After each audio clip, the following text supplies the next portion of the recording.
I'm on a Josh Ungar this week because I'm not wasting no time with our little introduction because I thought that was the greatest World Series I've ever seen. I thought for the longest time that the Game 7 in 2016 between your Chicago Cubs and my Cleveland Indians at the time was the greatest baseball game I'd ever seen. And I did not think anything could top it until Saturday night. What a thrilling series between clearly the two best teams in baseball. Anybody could win it. It lasted a grand total of 75-ish innings if you include the extra innings between the two games. It was a World Series, in my opinion, Josh, and after a few dud years of the World Series, baseball absolutely needed. That was the first Game 7 in the World Series since 2019. And it was really, in my opinion at least, somewhat a forgettable game. It was between the Nationals and the Astros. That was the Nationals team that, of course, Bryce Harper had just left to go to the Philadelphia Phillies. The Astros were sort of in their prime of the cheating scandal coming off it. Obviously a couple years prior against the Dodgers, which that Dodgers Astros series also went 7 games. I think people forget about it. But this World Series will go down along with the Cubs and Indians World Series as the two best World Series of this generation, in my opinion. Yes, and unfortunately, the evil empire retained their crown. I very much dislike the Dodgers, thanks in large part to the rivalry with my Cubs. I also just don't like how, you're Shohei Ohtani, you get a contract. Freddie Freeman, you get a contract. We'll trade for Mookie Betts. Because we're the Dodgers. Here's the thing. I know a lot of people are saying, oh my God, this is so bad for baseball. There's going to be a lockout in 2027. Oh my God. Folks, this is not just about the payroll with the Los Angeles Dodgers. The New York Mets have the highest payroll in baseball. The last time I checked, the New York Mets were not a playoff team this year, and the team that had a under 200 batting average as a team, the team who had a negative run differential and had the 30th payroll in baseball, and the Cleveland Guardians did. And the New York Yankees, they got this great payroll. They can sign anybody. They were dismantled by the Toronto Blue Jays in 4 games, the ALDS, and probably should have been a sweep. What the Dodgers do, and you can talk about deferring payments all you want, I don't care. They take a guy like Sasaki, who is a starter, and they say, hey, do you want to go to the bullpen? And he says, yes, sir, Dave Roberts. They take a guy like Mookie Betts. Hey, Mookie, our outfield is jammed. Do you want to go to maybe shortstop? Absolutely, manager Dave Roberts. And they buy in because this Dodgers ownership, which now also owns the Los Angeles Lakers, they've made mistakes. They moved off good players. There was years they could not get over the hump. There was none of this talk of, oh my God, the Dodgers are going to ruin baseball. The talk for years, even when they won that Mickey Mouse 2020 World Series, was, the Dodgers, they didn't win a real World Series.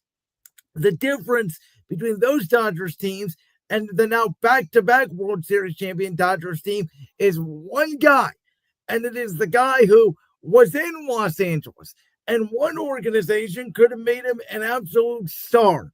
He goes across town, and he becomes not only the face of baseball, but I think he helps in a way revitalize the sport. And that, my friends, is Shohei Ohtani. Yes.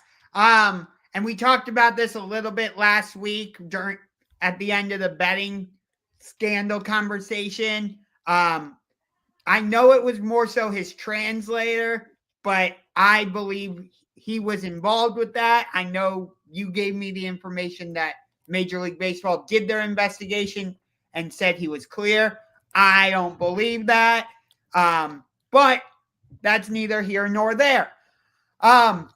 It is amazing with the Dodgers, though.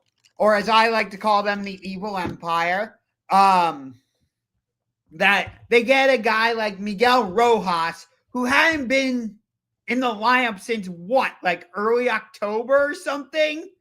And not only hits the tying home run in the top of the ninth of Game 7, but makes an incredible defensive play to save the game, or Toronto may have walked it off.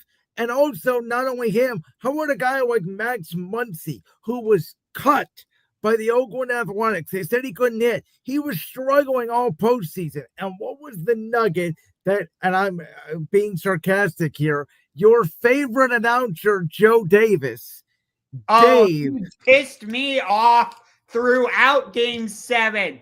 There were times I wanted to mute the TV with how much Dodgers bias he was showing. I was like, what was the anecdote that he gave about Max Muncy? That when they talked to Dave Roberts on Friday going into Game 6, Dave had said, I know Max Muncy is struggling, but I have a feeling it's going to be Max Muncy who comes through in a big moment. And he hits the home run that, in my opinion, turned all the momentum. When Toronto was up 4-2, going to the top of the 8th, if you get out of that, you have a 2-run lead going to the 9th inning. Instead, a solo home run by Max Muncy cuts it to 1, and we know the rest is history. How about Dave Roberts inserting Pages in the center field? Paez, who goes over in the left field when it looked like it was over the left fielder's head. I said, that's it. The Blue Jays have won the World Series. Wait a minute. Not so fast. So those of you, in my opinion, Louise, that are complaining about the Dodgers winning the World Series, the Dodgers about 6 times, if they don't make a play in that game, lose the game. I think the Blue Jays have officially become even more so than the 2016 Cleveland Indians as the team that got closest to the World Series without winning it. Even before the 18-inning game and after, there are so many moments as a Blue Jays fan, you go back and say, if we would have got that one hit, or we could have made that one play. Or if the ball hadn't gotten stuck in the wall. Or that, which, by the way, I don't know why people are so upset about that. And here's why I say it. Because the call was confirmed on the field that it was a stuck ball. So it's a conspiracy theory. No.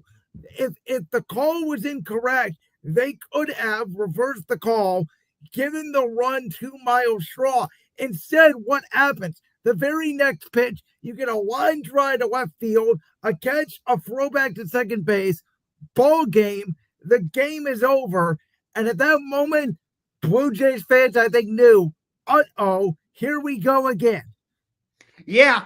And what's crazy is, specifically in Game 7, I think Schneider, the Blue Jays manager, took Savage out of the game too early. I know he had gotten into trouble in, what was it, the bottom of the 8th, right?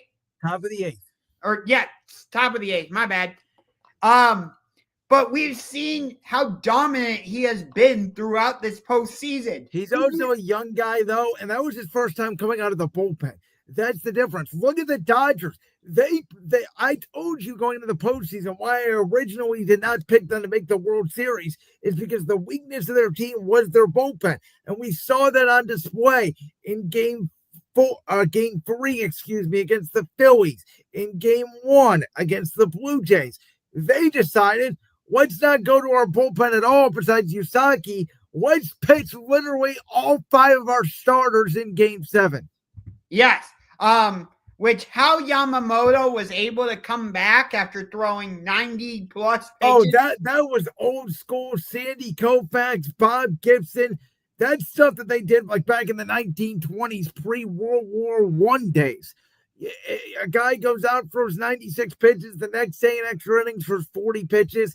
And that was really the difference in the series for me, is I've always said great pitching beats good hitting. And the Dodgers, unfortunately for you, Toronto, had the best single starting pitcher in the world today in Yoshi Yamamoto. Yes. I will say, if the Dodgers go out and try and get like Tarek Skubal or trade for Paul Skeens, good God, that'll be a major turnoff for most baseball fans. You know that I mentioned this to you last week.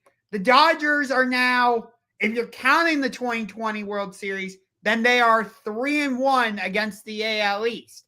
The only team they have not yet played in the World Series are the Baltimore Orioles. Does that mean the World Series next year is going to be at Camden Yards? Probably not. But the fact that they have done this well against the AL East, when you've got teams like the Red Sox, the Yankees, the Blue Jays, and I have to include the Rays in there because the Rays seem to find themselves in the postseason just about every season. At least it feels that way. You know what I mean? Yes. So, I mean, credit to the Dodgers. As much as I dislike them, I won't use the H word today. But I will say I dislike them as much as the Houston Asterisks. And when you get to that level of dislike for me, you can never come back. But again, I'm not going to use the H word with them. But I will say I am very happy for specifically Freddie Freeman, Mookie. Those two are my favorite players on the Dodgers, especially Freddie Freeman. His batting stance kind of reminds me of Griffey a little bit. I'm not saying Freddie Freeman's going to become Ken Griffey Jr. because Griffey's just too special of a hitter and an all-around player. But the way Freeman steps into the batter's box, it does remind me of Griffey in that regard. And with Mookie, like you mentioned earlier, his willingness to go, yeah, I'm one of the best outfielders, but on this team, yeah, I'm willing to move to the infield. And, you know, some of the defensive plays he makes. I know Mookie's a great hitter, but for me, it's the defense that makes him one of my favorites.